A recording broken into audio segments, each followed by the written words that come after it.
Hello students, very very good morning to all of you. So we met again. क्या देख रहे थे student? CBSE 12th year long course में हम लोग अपनी यूनिट जेनेटिक्स का topic molecular basis of inheritance देख रहे थे। काफ़ी कुछ हम लोगों ने कंप्लीट कर लिया था और I think this chapter will take 3 more lectures along with PPT exercise to get fully completed. तो चैप्टर का नाम लिखते हैं और स्टार्ट करते हैं। चैप्टर का नाम क्या चल रहा था? Molecular basis of inheritance. Molecular basis of inheritance.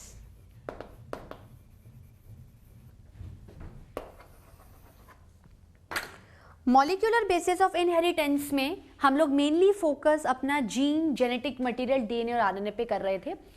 Last class में हम लोगों ने बात करी थी कि अगर आप किसी भी चीज को जेनेटिक मटेरियल का फ्लो देना चाहते हो, अगर आप चाहते हो कि आपका DNA as a genetic material flow करे from one generation to another generation, तो आपको उस इंफॉर्मेशन को ट्रांसमिट कराना पड़ेगा, ट्रांसफर करवाना पड़ेगा। और डीएनए को आप किस तरीके से ट्रांसफर और ट्रांसमिट कराओगे? In the form of gene. हम लोगों ने रेप्लिकेशन पढ़ा, जेनेटिक कोड पढ़ा, ट्रांसक्रिप्शन पढ़ा। तो एक्चुअली आज हम लोगों को क्या पढ़ना है? आज हम लोगों को 2 टॉपिक पढ़ने हैं, या हम कोशिश करेंगे कि 2 से 3 टॉपिक कवर अप करके जाएं। जैसे पहला टॉपिक है ट्रांसलेशन, देन आएगा regulation of gene expression by lac operon model. तो मेनली आज हमारा फोकस 3 टॉपिक्स पे रहेगा, translation, regulation of gene expression and lac operon model. Mainly इन तीनों को हम लोग पूरी कोशिश करेंगे कि एक साथ ही समझे और मेन पॉइंट्स को नोट डाउन कर लें, ठीक है। अगर आप अभी तक मैंने आपको एक पॉइंट नहीं बताया है, सेंट्रल डोगमा। मैंने सेंट्रल डोगमा वर्ड अभी तक बिल्कुल भी यूज नहीं किया है। सेंट्रल डोगमा का मतलब क्या होता है? अगर आप कहीं तो आज के अगर लैंग्वेज में हम लोग बात करें तो मॉडर्न सेंट्रल डोगमा का क्या मतलब होता है? Modern central dogma. Modern central dogma का मतलब क्या होता है कि देखो, we have a double stranded DNA because in eukaryotic organisms mostly the genetic material is double stranded DNA and in rare case they are single stranded DNA। ठीक है student, क्या है? मैक्सिमम ऑर्गेनिज्म में डबल स्ट्रैंडेड डीएनए होता है और आपके बहुत कम ऑर्गेनिज्म में सिंगल स्ट्रैंडेड डीएनए होता है। तो ये जो डबल स्ट्रैंडेड डीएनए है, जब अपने ऊपर अपने जैसा ही एक और डीएनए बनाता है तो हम इसे रेप्लिकेशन कहते हैं। लेकिन जब ये डीएनए एमआरएनए बनाता है, जब ये डीएनए एमआरएनए बनाता है, क्योंकि उसको इन फ्यूचर प्रोटीन बनाना है, तो हम उसे ट्रांसक्रिप्शन कहते हैं। ट्रांसक्रिप्शन सेल के न्यूक्लियस के अंदर होगा, रेप्लिकेशन भी सेल के न्यूक्लियस के अंदर होगा। लेकिन अगर आपको प्रोटीन बनाना है एमआरएनए से तो वो काम साइटोप्लाज्म में होगा, ठीक है। तो कहने का क्या मतलब है? मॉडर्न सेंट्रल डोगमा क्या कहता है कि अगर डीएनए अपने ऊपर डीएनए बनाएगा तो that procedure is called as replication, which we have already discussed, ठीक है। अगर डीएनए के ऊपर, बस रेप्लिकेशन में क्या है कि जो डीएनए की दोनों स्ट्रैंड्स होती हैं वो इक्वली पार्टिसिपेट करती हैं। एक स्ट्रैंड बिल्कुल कंटिन्यूस तरीके से लीडिंग स्ट्रैंड से न्यू डीएनए बनाती है और जो उसके सामने वाली कॉम्प्लीमेंट्री स्ट्रैंड होती है उसके ऊपर जो न्यू डीएनए बनता है वो आपका लैगिंग और डिसकंटिन्यूस होता है। लेकिन ट्रांसक्रिप्शन में क्या है कि जब डीएनए अपने ऊपर आरएनए बनाता है, सॉरी एमआरएनए बनाता है, एमआरएनए बनाता है, तो उस प्रोसीजर को हम लोग ट्रांसक्रिप्शन कहते हैं। क्या कहते हैं? ट्रांसक्रिप्शन, ठीक है। और दोनों स्ट्रैंड्स में से कोई एक स्ट्रैंड एमआरएनए को बनाने में मदद करती है। जो स्ट्रैंड मदद नहीं करती है हम उसे कोडिंग स्ट्रैंड या सेंस स्ट्रैंड कहते हैं। तो जो स्ट्रैंड के ऊपर एमआरएनए बनेगा हम उसे नॉन कोडिंग स्ट्रैंड या non sense anti sense strand कहेंगे, ठीक है। हम लोगों ने ये बात कर ली थी। उसके बाद हम लोग जब फर्दर आए थे हम लोगों ने ये बात की थी कि एकदम से एमआरएनए नहीं बनता है। जब भी ट्रांसक्रिप्शन के प्रोसीजर पे आप टर्मिनेटर तक पहुंचते हो और आपको अपने इनिशिएशन, एलोंगेशन के बाद टर्मिनेशन करना है तो एमआरएनए नहीं बनेगा। सबसे पहले उसका प्रीकर्सर बनेगा, इनएक्टिव फॉर्म बनेगा, इमेच्योर फॉर्म बनेगा HNRNA, हेट्रोजिनस न्यूक्लियर RNA। उसके ऊपर क्या होता है कि यू हैव मैसेजेस, जैसे ये आपका DNA है, ठीक है। अब इस पे क्या है, इस DNA से mRNA बना, ये mRNA नहीं है, ये HNRNA है। ये क्या है, HNRNA है। क्या है स्टूडेंट्स, ये HNRNA है। ये मैं पूरा एकदम मतलब मान लो कि translation, regulation of gene expression और लैक ऑपरेंट मॉडल बस एक साथ ही पूरा कवर अप कराऊंगी। बस हाँ मैं टॉपिक बता दूंगी कि ये चल रहा है, ठीक है। तो ये सारी चीजें HNRNA बना। अब HNRNA के ऊपर क्या होता है कि आपकी इंफॉर्मेशन बैठी हुई रहती है। भाई मुझे एक बात बताओ, mRNA ने क्या कॉपी किया है जो कि DNA पे था, मतलब आपका जो बेस पेयर रूल के हिसाब से, तो उसके ऊपर जो जेनेटिक कोड लिखा हुआ है according to the rules and regulations of genetic code, तो उस पर जो भी जेनेटिक कोड लिखा हुआ है, डजंट मैटर कुछ भी लिखा हुआ है, वो कोड क्या है, इंफॉर्मेशंस को इंडिकेट कर रहा है। लेकिन प्रॉब्लम क्या है कि पूरे mRNA के ऊपर हर जगह इंफॉर्मेशन नहीं स्टोर्ड है। जहां पर इंफॉर्मेशन स्टोर्ड है उस पॉइंट को आप एक्सॉन कहोगे, एक्सॉन ए वो आपका डेंड्राइट वाला हो जाएगा, न्यूरॉन वाला ए एक्सॉन, ये एक्सॉन्स है, एक्सॉन्स EXONS। और जिन पे नहीं है कोई इंफॉर्मेशन वो इंट्रॉन्स है। मुझे एक बात बताओ, पिछली क्लास में मैंने आपको इतना नहीं क्लियर किया था, लेकिन मैं आज इस पॉइंट को क्लियर करती हूँ क्योंकि अब ज्यादा समझ में आएगा क्यों ये एक्सॉन्स एंड इंट्रॉन्स का हम लोग मतलब मैटर यूज करते हैं। देखो हमारा DNA क्या है, म्यूटेशंस के लिए प्रॉन है। अगर हमारी बॉडी के ऊपर देखो, अगर प्रोकैरियोटिक की बॉडी और यूकैरियोटिक की बॉडी है, तो प्रोकैरियोटिक की बॉडी क्या है, सिंपलर है, लेस कॉम्प्लेक्स है। हमारी यूकैरियोटिक की बॉडी ज्यादा कॉम्प्लेक्स है, ज्यादा वेल डेवलप्ड है, ठीक है। तो प्रोकैरियोटिक की बॉडी में क्या है, न्यूक्लियस नहीं, हमारी बॉडी में न्यूक्लियस है, well surrounded by double nuclear membrane. उनमें न्यूक्लियर पोर्स होते हैं जिसके थ्रू वो पोर्स डायनामिक होते हैं, वो ओपन भी हो सकते हैं, वो क्लोज भी हो सकते हैं। क्या अंदर लेना है न्यूक्लियस के अंदर, क्या न्यूक्लियस का चीज सामान बाहर निकलना, that will decided by nuclear pores. तो ये जो पोर्स हैं, ठीक है, ये मेनली फोकस हमें छिद्रों पर नहीं करना है, हमें DNA की इंफॉर्मेशन पे करना है कि DNA के ऊपर जो जीन जेनेटिक कोड लिखा हुआ है, DNA के ऊपर, भाई सबसे पहले तो DNA आया, उसके बाद ही तो mRNA आया ना। तो DNA के ऊपर, या चलो मान लो आपने DNA से mRNA बना लिया है, तो mRNA के ऊपर जो इंफॉर्मेशंस लिखी हुई हैं वो उसके ऊपर पूरी कंटिन्यूस नहीं लिखी हुई हैं। जैसे अगर यहां पर लिखी हुई हैं तो एक्सॉन, इंट्रॉन, फिर एक्सॉन, फिर इंट्रॉन, एक्सॉन, इंट्रॉन, ये है। अब आपने क्या किया कि यार अच्छा आप इसको एक प्रैक्टिकल तरीके से समझो, बस समझते चलो, मैं तो हो सकता कुछ लिखाऊंगी भी नहीं, से समझते चलो। देखो आपने एक कॉपी उठाई, शुरू के 5 पेज उठाए, आंसर्स लिखे, फिर 10 पेज छोड़ दिए, फिर आंसर लिखा, 5 पेज भर दिए, फिर 10 पेज छोड़ दिए, फिर आंसर लिखा, 5 पेज भर दिए, 10 पेज छोड़ दिए। तो अब क्या करूं मैं, मतलब आपने लिखा है, कुछ काम किया है, होमवर्क किया है, but it is actually including something not something, something not something, something not something. तो अगर आपको इनको मर्ज करना पड़ेगा तो वो जो बीच बीच के जो 10 पेज आपने जिनमें कुछ नहीं लिखा हुआ, पहले आप उनको हटाओ, फिर जो बच्चे कुचा होगा वो कॉपी पतली हो जाएगी और आपके पास लिखे हुए आंसर्स रहेंगे।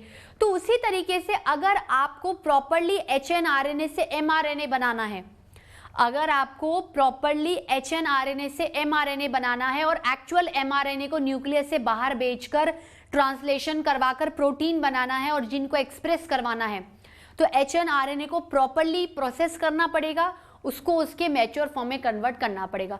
और उसके मैच्योर फॉर्म में कन्वर्ट करने के लिए जिस भी पोजीशन पे इंफॉर्मेशन नहीं लिखी हुई हैं उनको आपको क्या करना पड़ेगा, हटाना पड़ेगा। वैसे एक्सॉन और इंट्रॉन क्या है, आपके लिए बहुत बेनिफिशियल चीजें हैं। जब भी कोई बॉडी, अब आप बोलोगे कि जब इंट्रॉन में कोई इंफॉर्मेशन नहीं लिखी हुई तो ऐसी नॉनसेंस चीज को रखने की क्या जरूरत है। No, if God has created your body, if God has given you something, if is nature. अब देखो ये तो पता नहीं कि पैदा किसने किया, पैदा तो माँ करती है, पर माँ कहाँ से आई, उसकी माँ से, एक्चुअल माँ कहाँ से आई। तो this answer is actually not predictable. हम कहते हैं कि नेचर ने किया है सब कुछ, जो भी होता है नेचुरल हो रहा है, हार्मोन्स का रिलीजिंग नेचुरल है, मेंस्ट्रुअल साइकिल नेचुरल है, प्रेगनेंसी नेचुरल है, डिलीवरी नेचुरल है, अपने आप हो जाती है, अपने आप यूट्रस एक्सपैंड हो जाता है और बेबी की डिलीवरी हो जाती है। It is assisted by doctors, पर होता तो सब कुछ नेचुरल है। बच्चे का बढ़ना, मेंस्ट्रुअल साइकिल होना, ये सारी नेचुरल चीजें। तो जिस भी नेचर ने हमारी बॉडी में ये चीज क्रिएट की थी, उसने इंट्रॉन को क्यों डाला? देखो, आज हमारा डीएनए म्यूटेशंस के लिए सबसे ज्यादा प्रोन है, क्योंकि हमारे आसपास अब वैसा इन्वायरमेंट नहीं रहा है। We are actually having a polluted environment day by day, क्योंकि ह्यूमंस की पॉपुलेशन दिन ब दिन बढ़ती जा रही है।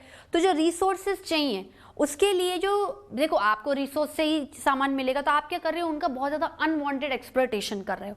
उस एक्सप्लॉयटेशन से क्या है, आपका इन्वायरमेंट खराब होता जा रहा है। You have air pollution, you have water pollution, you have sound pollution, you have land pollution. तो आपका लगभग इन्वायरमेंट बीमार हो चुका है, कंटेमिनेट हो चुका है। अब आपको रोकना पड़ेगा। तो जैसे कोई रेडिएशन आई है, तो प्रोकैरियोटिक सेल का डीएनए क्या है? जैसे ये एक डीएनए होता है, सर्कुलर स्टैंडर्ड है, तो पूरे पे इंफॉर्मेशन लिखी हुई है। अब रेडिएशन आई, किसी भी अगर एक इंफॉर्मेशन को उसने डिस्टर्ब कर दिया तो जेनेटिक का पूरा मेकअप जो कोड है वो बदल जाएगा। लेकिन आज अगर मैं अपनी बात करती हूँ, अपनी बात करने में क्या है कि जैसे मेरा DNA, I am a eukaryotic cell, ठीक है, मैं एक बहुत वेल डेवलप्ड ऑर्गेनिज्म की कैटेगरी में आती हूँ। तो मेरे अंदर जो डीएनए है, अगर देखो रेडिएशंस मेरी बॉडी में अगर कांस्टेंट आएंगी तो मैं मान सकती हूँ कि मेरा डीएनए म्यूटेशन के लिए प्रोन हो जाएगा। जैसे यहाँ पर इंफॉर्मेशन लिखी हुई है तो ये म्यूटेंट हो सकता है, यहाँ पर इंफॉर्मेशन नहीं लिखी हुई है, कोई म्यूटेशन नहीं हो सकता। यहाँ पर इंफॉर्मेशन लिखी हुई है, म्यूटेशन हो सकता है। यहाँ पर इंफॉर्मेशन नहीं लिखी है, म्यूटेशन नहीं हो सकता है। तो कहने का ये मतलब है कि इंट्रॉन की प्रेजेंस होना एमआरएनए पर actually are resistant towards our body against the mutational effects. अगर इंट्रॉन निकल जाएगा तो क्या होगा?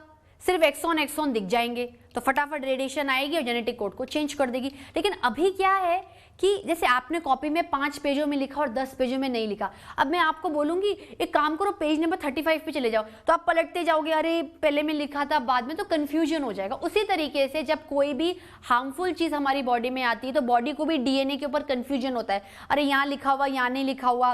अब रेडिएशन को थोड़ी पता है कि डीएनए के कौन से पॉइंट पे जाके म्यूटेशन है, वो तो स्कैटर्डली बॉडी में रेडिएंट हो जाती है। तो मैक्सिमम टाइम हो सकता है कि जो हमारी बॉडी में चांसेस कम होते हैं म्यूटेशन के, it is due to the presence of intron where there is no information present on the, कोई भी इंफॉर्मेशन, कोई जेनेटिक कोड नहीं है यहाँ पर, तो फायदा है। अब अभी तो क्या है कि आपको प्रोटीन सिंथेसिस करना है। अब हम ट्रांसलेशन पे, अब देखो हमारी रेगुलेशन ऑफ जीन एक्सप्रेशन से हम ट्रांसलेशन को रिलेट कर गए। अब मैं कह रही हूं कि एचएनआरएनए है, इसको फुली प्रोसेस्ड करके आप बनाओ एमआरएनए। तो अब आप थोड़ी ऐसे स्कैटर्ड वे में एचएनआरएनए को दोगे, अब तो आपको प्रोसेस चाहिए। तो आप क्या करोगे? जीन स्प्लाइसिंग से इंट्रॉन्स को हटा दोगे और सिर्फ एक कंटिन्यूअस एमआरएनए का स्ट्रैंड ले लोगे जिसके ऊपर सिर्फ एक्सॉन्स प्रेजेंट है which are having the genetic information. Genetic information आती जाएगी। अब आप उसको साइटो एमआरएनए रेडी है, टर्मिनेशन हुआ, टर्मिनेटर ने आरएनए पॉलीमरेज को हटाया and terminator allow the mRNA to get release from nucleus and enter inside the cytoplasm. Cytoplasm में अब साइटोप्लाज्म में उस एमआरएनए के जेनेटिक कोड के हिसाब से जो भी प्रोटीन बनेंगे उसे आप ट्रांसलेशन का प्रोसीजर कहोगे। ठीक है स्टूडेंट्स, तो now we will going to write the translation. पहले हम इस मॉडर्न सेंट्रल डोग्मा के फ्लो चार्ट को कंप्लीट करते हैं कि ये आपका एमआरएनए, ठीक है, ये क्या है? आपका एमआरएनए है। एमआरएनए कैसे बनेगा? एमआरएनए आपके ट्रांसक्रिप्शन से बनेगा। जब आपका एमआरएनए प्रोटीन बनाएगा, जब आपका एमआरएनए प्रोटीन बनाएगा तो आप इसे ट्रांसलेशन कहोगे, जो कि आज हमारा टॉपिक है स्टार्टिंग वाला। ठीक है, क्लियर हुआ? बात समझ में आई? तो सीधी सी बात क्या है कि ट्रांसलेशन करवाने के लिए हमें जो भी इमैच्योर एचएनआरएनए था उसको हमें बिल्कुल मैच्योर एमआरएनए में तैयार करना पड़ेगा। ठीक है, तो ट्रांसलेशन, ट्रांसलेशन का मतलब क्या है? It is actually the conversion of genetic code on mRNA into specific proteins. हर एक जेनेटिक कोड के लिए एक प्रोटीन, फिर जेनेटिक कोड, फिर एक और प्रोटीन, फिर जेनेटिक कोड, एक और प्रोटीन। प्रोटीन क्या है? पॉलीमर है। It is made by so many amino acid monomeric units. 2 amino acid के बीच का बॉन्ड पेप्टाइड बॉन्ड। तो एक तरीके से बहुत ही सिंपल लैंग्वेज में अगर आपको समझाना चाहूँ तो क्या मैं ये कह सकती हूँ कि अगर आपको प्रोटीन फॉर्मेशन करना है, या आप कह सकते हो कि ट्रांसलेशन का दूसरा मतलब है प्रोटीन फॉर्मेशन या अमाइनो एसिड्स के बीच में पॉलीमराइजेशन करवाना, तो ट्रांसलेशन को आप किसी भी डेफिनेशन से नवाज सकते हो। ठीक है, तो ट्रांसलेशन लिखते हैं हम लोग। ट्रांसलेशन क्या कहता है? ट्रांसलेशन ये कहता है कि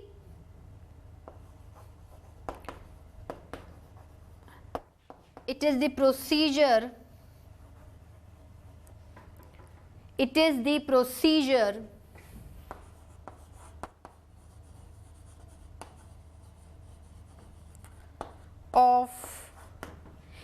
procedure of conversion of genetic codes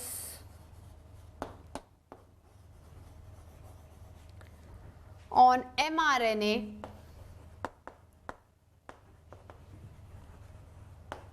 into specific proteins.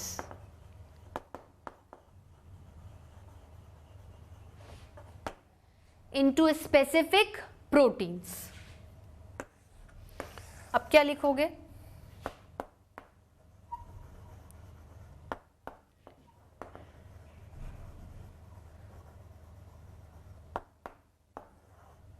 Protein formation किससे होगा? Protein formation polymerization of amino acid से होगा। तो एक तरीके से ट्रांसलेशन की दूसरी डेफिनेशन क्या हो गई? Polymerization of amino acids. ठीक है, सिंपल लैंग्वेज में यही बात हो गई। अब आप पहले थोड़ा फ्रेमवर्क समझो, फिर हम लोग ट्रांसलेशन को पूरा मैकेनिज्म को देखेंगे। देखो, ये आपका डीएनए टेम्पलेट है 3 प्राइम से 5 प्राइम वाला। जो भी एमआरएनए बनेगा आरएनए पॉलीमरेज से, वो हमेशा 5 प्राइम टू 3 प्राइम बनेगा। तो सपोज करो ये आपका एमआरएनए है जो कि 5 प्राइम से 3 प्राइम एंड तक बना। जो भी जेनेटिक कोड यहाँ लिखा था उसके जो भी बेस पेयरिंग हुई है उस हिसाब से एमआरएनए ने वो कोड क्या कर लिया? कॉपी कर लिया है। अब क्या होगा? ये आपका एमआरएनए है, ये क्या है? एमआरएनए है। अब ये क्या है? एमआरएनए है। एमआरएनए हमें प्रॉपर्ली मिल चुका है, एचएनआरएनए जो भी जीन स्प्लाइसिंग थी सब कुछ हो चुका है। ठीक है, अब एमआरएनए क्या करेगा? MRNA leave the nucleus. वो बोलेगा अब मुझे बहुत अच्छा लगा तुम्हारे साथ रह के, अब मेरे जाने का टाइम आ गया, टाटा बाय बाय। ठीक है, so mRNA leaves the nucleus और उसके जो न्यूक्लियर पोर्स हैं उसको क्रॉस करके वो साइटोप्लाज्म में आ जाएगा। Leaves the nucleus by crossing the nuclear pores,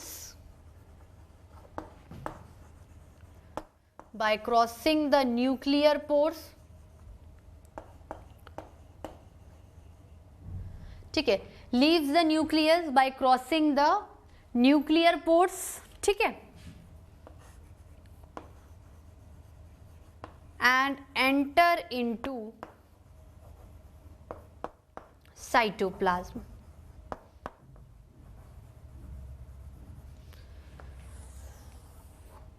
and enter into cytoplasm. ठीक है, आप क्या कर गए? साइटोप्लाज्म में एंटर कर गए। अब क्या होगा?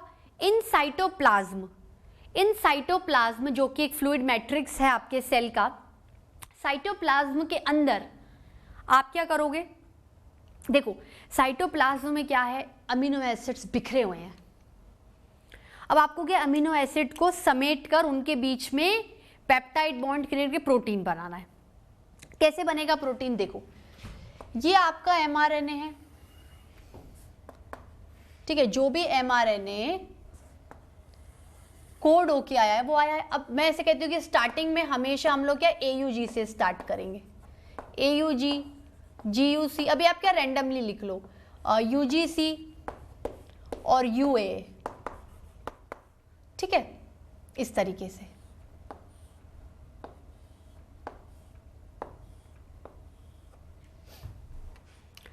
अब ये एमआरएनए पे बन के आ गया, 5' to 3' जो इसका है एमआरएनए पे बन के आ गया। अब एमआरएनए क्या करेगा? एमआरएनए बोलेगा कि देखो मैं तो डीएनए की जो भी थी कॉपी करके ले आया हूं, अब आपको क्या करना है? फीचर्स को एक्सप्रेस करना है। इस जेनेटिक कोड, ये जो आपका कोडोन 1 है, आप इसे एक्सप्रेस करो। भाई ये क्या है? Genetic code number 1, gene 1, gene का पासवर्ड 1, कोडोन 1। ये कोडोन 2 है, ये कोडोन 3 है, मैंने रैंडमली लिखा है। और ये याद है UAA आपका ऐसा कोडोन है जो कि कोई भी अमीनो एसिड नहीं बनाएगा या किसी भी प्रोटीन को बनाने में रिस्पॉन्सिबल नहीं होगा, ये आपका स्टॉप कोडोन है। ठीक है, ये क्या है आपका स्टॉप कोडोन है। भाई डीएनए को थोड़ी पता है, डीएनए ने तो जो था एमआरएनए को बेस पे उसे कॉपी कर दिया। अब आगे आप रूल्स एंड रेगुलेशंस को देख लो। ठीक है, तो जो कोडोन 1, 2, 3 है, अब देखो ये एमआरएनए आ गया। अब इस पे जो ये जेनेटिक इंफॉर्मेशन लिखी है जेनेटिक कोड के हिसाब से, मैं क्या करूं इसका? मैं अचार तो नहीं डालूंगी इसका, मैं अचार डालने थोड़ी आई हूं। मैं क्या करने आई हूं? मैं इस हर कोडोन का एक प्रोटीन बनाऊंगी। सपोज करो AUG जो कोडोन है वो मिथियोनिन नाम का प्रोटीन बनाता है। ठीक है, ये सीरीन नाम का प्रोटीन बनाता है, ये आर्जिनिन बना रहा है।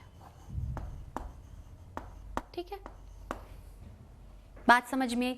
अब मैं कह रही हूं मिथियोनिन प्रोटीन बनाने के लिए मुझे फलाना फलाना अमीनो एसिड चाहिए, सीरीन बनाने के लिए मुझे फलाना फलाना अमीनो एसिड चाहिए, similarly with the arginine, similarly with the tryptophan, दुनिया भर के प्रोटीन्स। तो यार अमीनो एसिड जो साइटोप्लाज्म में बैठे हुए हैं वो मेरे कोई भाई बंधु थोड़ी लगते हैं कि तुम आ जाओ, आज मेरे घर में शादी है, तुम्हारी हेल्प की जरूरत है, आ जाओ।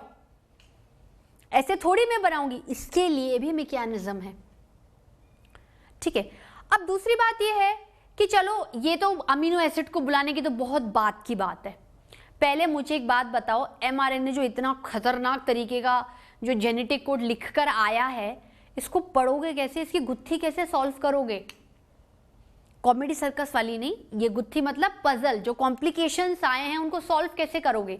अरे मेरे पास राइबोसोम है ना साइटोप्लाज्म में, मैं भूल गई कि राइबोसोम नाम का एक सेल ऑर्गेनेल मेरे पास साइटोप्लाज्म में है।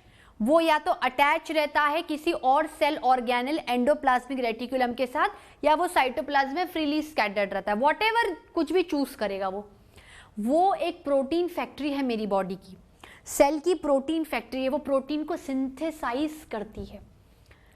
तो प्रोटीन को सिंथेसाइज करती है मतलब कहीं ना कहीं एमआरएनए की भी कुछ ना कुछ हेल्प ले रही होगी। राइबोसोम, एमआरएनए क्या करेगा? देखो अभी तो बात चलती है, सुनते चलो। एमआरएनए क्या करेगा? राइबोसोम के ऊपर जाएगा, राइबोसोम को बोलेगा मुझे पढ़ो, राइबोसोम एमआरएनए के ऊपर चलेगा, पढ़ता चलेगा पढ़ता चलेगा। अरे AUG GUC, अरे तुम तो नॉनसेंस कोडोन हो, तुम तो स्टॉप कोडोन, हट जाओ। तो मतलब ये और ये प्रोटीन मुझे बनाना है। अब राइबोसोम बोलेगा कि यार ठीक है, मैं प्रोटीन बना सकता हूं, मैं आटा गूंथ सकता हूं, लेकिन मुझे आटा भी तो चाहिए। जैसे मान लो एमआरएनए कोई बच्चा है, उसने अपनी मम्मी को बोला कि मम्मी मुझे भूख लग रही है। मम्मी ने उसकी बात को समझा, उसकी लैंग्वेज को समझा, उसका पढ़ा कोड, ओके बेटा मैं आपको रोटी बना के देती हूँ क्योंकि मुझे रोटी की भूख लग रही है, मुझे प्रोटीन चाहिए। तो बोलेंगे, अब उसने बोला यार आटा तो है ही नहीं, मैं रोटी किसकी बनाऊँ? ना मैदा है तो किसी और चीज़ की रोटी बना दूंगी, रुमाली रोटी बना दूंगी, तंदूरी या कोई पराठा बना दूंगी, पर मुझे आटा तो चाहिए। अब मुझे आटा चाहिए। अब मैं क्या शॉपकीपर को फ़ोन करूँगी कि भैया आप आटा भेजो, आटा आ गया। तो अब यहाँ पर प्रोटीन बनाने के लिए अमीनो एसिड जो रॉ मटेरियल्स हैं, जो सबस्ट्रेट्स हैं, जो मोनोमर्स हैं, मैं कहाँ से लाऊं? अब आप बोलोगे साइटोप्लाज्म में बैठे तो हैं, दुकान है तो सही नीचे। मैं कह रही हूँ मैं नहीं जा सकती। राइबोसोम बोल रहा है मैं नहीं जा सकता। Linked with the practical life, you will come to know very easily.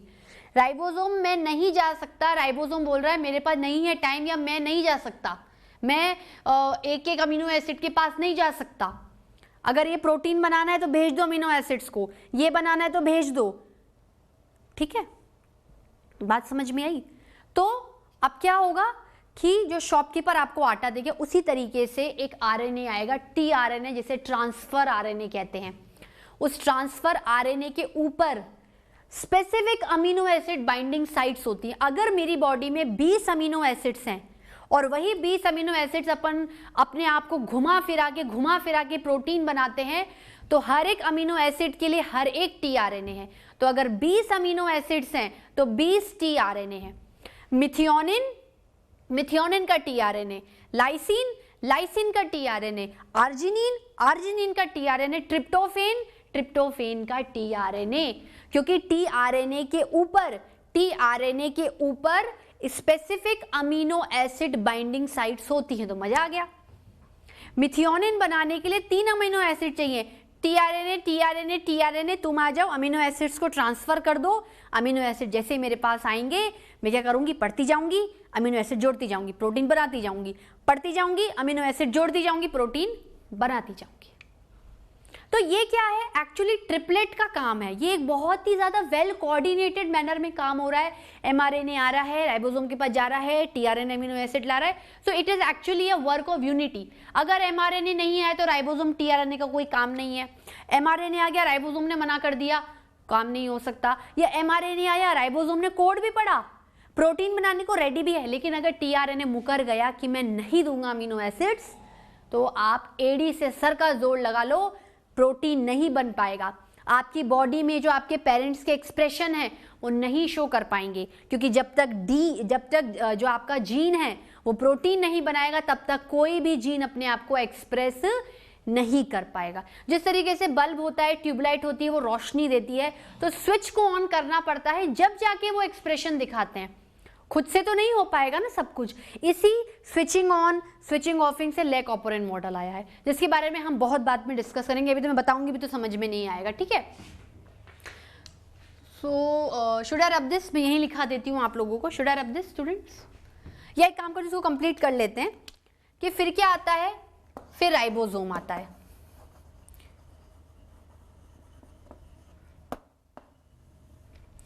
ठीक है, राइबोसोम मतलब आरआरएनए। फाइन स्टूडेंट्स, देखो राइबोसोम का स्ट्रक्चर कैसा होता है, ये 2 सब यूनिट से मिलकर बना है, एक लार्जर सब यूनिट, एक स्मॉलर सब यूनिट। और एमआरएनए को सबसे पहले कौन देखता है, सबसे पहले कौन इनकाउंटर करता है, smaller unit of ribosome, larger सब यूनिट and smaller subunit। ठीक है, should I rub this portion, फिर यहां से यहां लिखा देती हूं।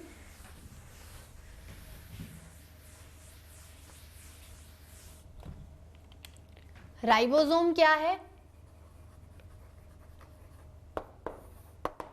राइबोसोम एक सेल ऑर्गेनिल है जो कि मेम्ब्रेन बाउंडेड नहीं होता,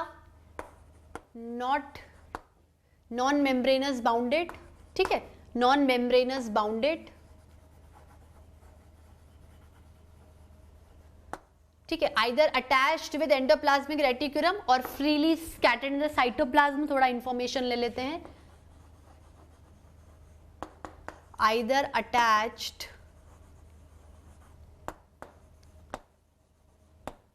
with ER endoplasmic reticulum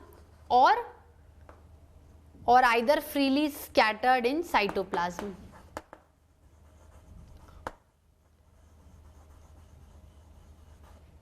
Scattered in cytoplasm।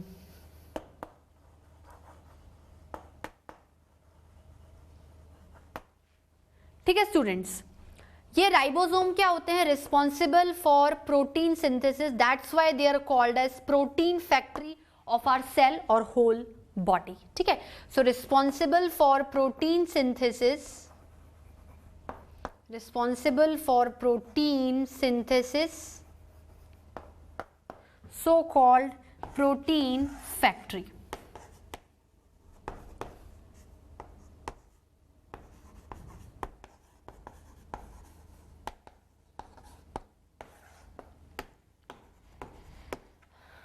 ठीक है, responsible for protein synthesis, that is protein factory. ठीक है students, should I rub this portion. अब प्रोटीन को बनाने के लिए क्या चाहिए,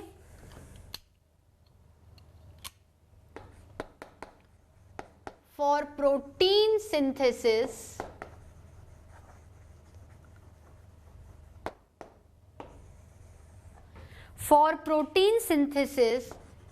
we actually require amino acids, या अमाइनो एसिड्स भी बोल सकते हैं इनको। Actually proper amino English word हो जाता है, थोड़ा हिंदी में करने के लिए अमीनो बोलते हैं, ठीक है। तो वी एक्चुअली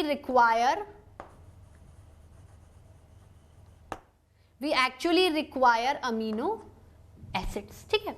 अब क्या है कि amino acid, bond amino acid, ये जो बॉन्ड बनता है इसे पेप्टाइड बॉन्ड कहते हैं। इसे क्या बोलते हैं? Peptide bond. और ये अमीनो एसिड्स किसके द्वारा ट्रांसफर किए जाते हैं? टीआरएनए, जिसे पहले कभी क्या है सॉल्यूबल आरएनए कहा जाता था, पर लेटर ऑन डिस्कस किया गया कि नहीं ये टीआरएनए है और इसे एडेप्टर आरएनए, एडेप्टर मॉलिक्यूल भी कहा जाता है। तो tRNA transfer amino acids to ribosomes for proteins, ठीक है, फॉर प्रोटीन्स। फाइन स्टूडेंट्स, इतना नोट डाउन करिए, फिर आगे देखते हैं, ठीक है students.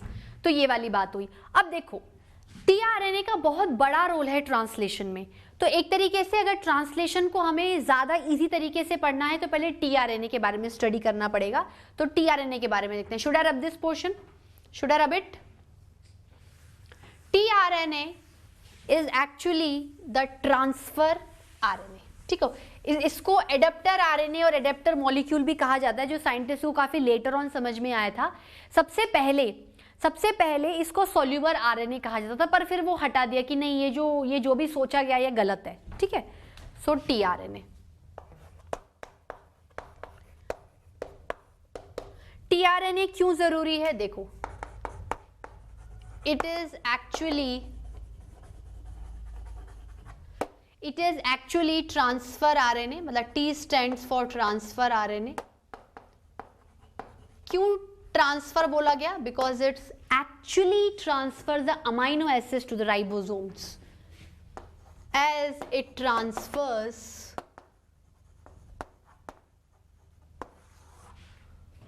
amino acids that are freely scattered in the cytoplasm. Side भी पता होनी चाहिए, हवा से थोड़ी आएगा। that are freely present in cytoplasm. It is actually transfer RNA as it transfers amino acids that are freely present in cytoplasm to the ribosomes.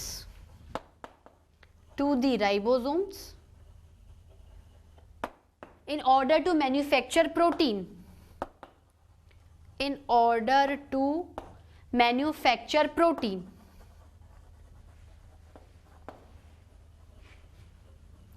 In order to manufacture protein. ठीक है। अब क्या है? Initially it was called as soluble RNA, but not recognized.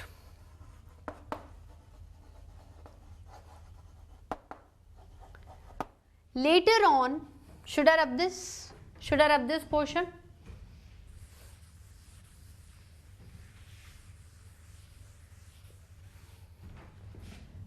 Later on, assigned as adapter molecule. Assigned as adapter molecule.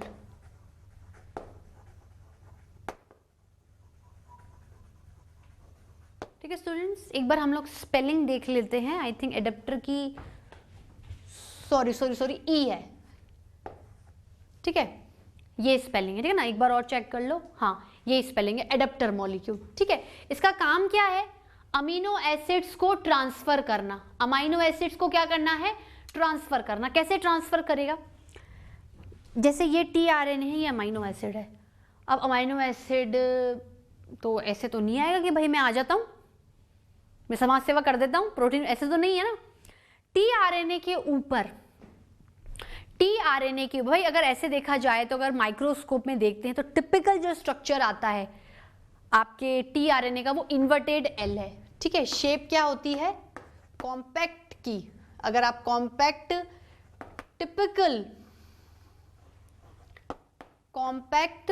Typical tRNA की shape को देखो, shape is inverted L, inverted L shaped का होता है, उल्टा एल, ठीक है। अब देखो टीआरएनए में दो बहुत बड़ी खूबियां हैं, इसलिए वो अमीनो एसिड्स को अपने पास में लेके ट्रांसफर करती है राइबोसोम में। देखो अमीनो एसिड्स को कैरी करने, एक तरीके से हम लोग कह सकते हैं कि टीआरएनए करियर है अमीनो एसिड्स का, ऐसे भी बोल सकते हैं ना कि आपका जो टीआरएनए है act as carrier for amino acids. तो अमीनो एसिड्स को बाइंड करने के लिए, अपने ऊपर बिठाने के लिए उनके पास जगह भी होनी चाहिए। Means tRNA have specific amino acid binding site. अगर 20 अमीनो एसिड हैं तो 20 तरीके के, ऐसा नहीं कि एक टीआरएनए 3 से, चलो भाई एक बस है 3 से 12 लोगों को बिठा के लिया, तो नहीं, एक बस में सिर्फ एक आदमी, दूसरी बस में दूसरा आदमी, बस टीआरएनए पर्सन आपका अमीनो एसिड, ठीक है। दूसरी बात क्या होती है, टीआरएनए के ऊपर एक लूप लाइक स्ट्रक्चर होता है, उस लूप के ऊपर एंटीकोडोन्स लिखे हुए रहते हैं जो कि एक्चुअली नाइट्रोजन बेसिस होते हैं। वो इस फॉर्म में लिखे हुए रहते हैं कि देखो जैसे ये एमआरएनए है, ये आपका एमआरएनए के ऊपर जेनेटिक कोड लिखा हुआ है जो कि ट्रांसक्रिप्शन द्वारा कॉपी किया गया है डीएनए का, वो भी आपके बेस पेयर रूल से कॉपी के जस्ट अपोजिट। अब आपने क्या करा, टीआरएनए को आप लाए, भाई ये राइबोसोम है, ये एमआरएनए और ये टीआरएनए अमीनो एसिड को लाया, अमीनो एसिड को लाया तो कहीं ना कहीं वो राइबोसोम को देने के साथ साथ एमआरएनए से भी थोड़ा सा भिड़ेगा। एमआरएनए को वो इग्नोर नहीं कर सकता कि वो उसी के लिए तो लाया है, भाई तीनों का क्या है, साइमल्टेनियसली कनेक्शन है। You can not ignore mRNA, you can not ignore ribosome, you can not ignore tRNA. आपको तीनों को यूनिटी में लगाना पड़ेगा, कोऑर्डिनेट करवाना पड़ेगा, आप किसी भी एक को अवॉइड नहीं कर सकते। तो जब टीआरएनए लेके आ रहा है तो वह एमआरएनए के ऊपर जेनेटिक कोड को देखता है। तो सपोज करो ये टीआरएनए आया और इसका ये लूप वाला स्ट्रक्चर आया, अभी मैं डायग्राम बना रही हूं, तो लूप के ऊपर क्या होता है, ऐसे सीक्वेंसेस होते हैं नाइट्रोजन बेसिस के जो ऑटोमेटिकली जो एमआरएनए के ऊपर जेनेटिक कोड हैं उनके कॉम्प्लीमेंट्री होते हैं। बात समझ में आई, ठीक है स्टूडेंट्स। तो ये जैसे आपका टीआरएनए है,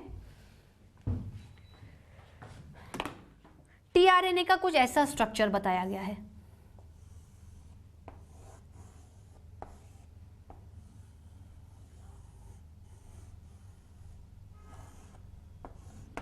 ये क्या है, ये अमीनो एसिड बाइंडिंग साइट है।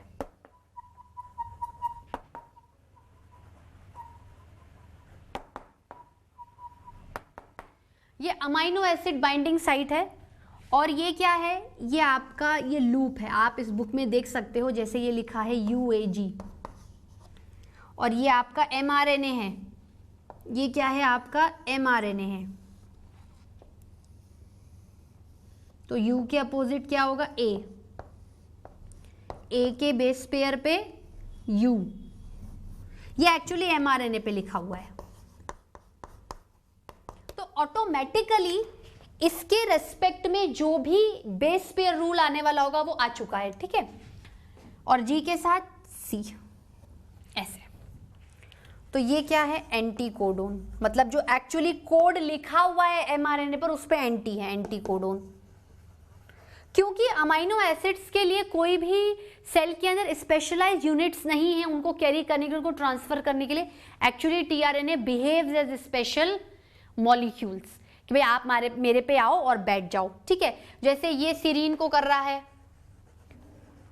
दूसरा ट्रिप्टोफेन को करता है। तो जिस तरीके से 20 एसेंशियल अमीनो एसिड्स हैं, 20 अमीनो एसिड्स हैं, तो हर अमीनो एसिड के लिए एक टीआरएनए है, ठीक है। तो शुड आई रब दिस, इसको लिख लेते हैं।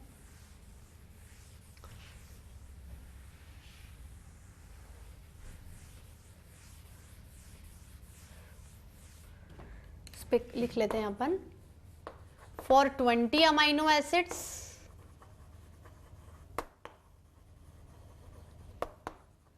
We have 20 tRNAs,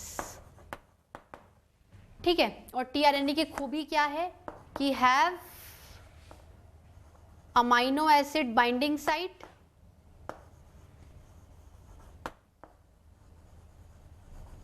have amino acid binding site as well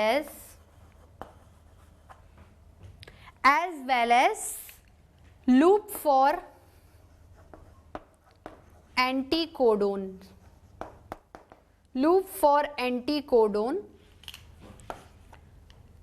according to mRNA के रेस्पेक्ट में भी बोल सकते हो, जो कि बेस पेयर रूल के हिसाब से, ये हमने शॉर्ट में लिख लिया है, बेस पेयर रूल के हिसाब से है, ठीक है स्टूडेंट्स। तो ये आपका tRNA हुआ।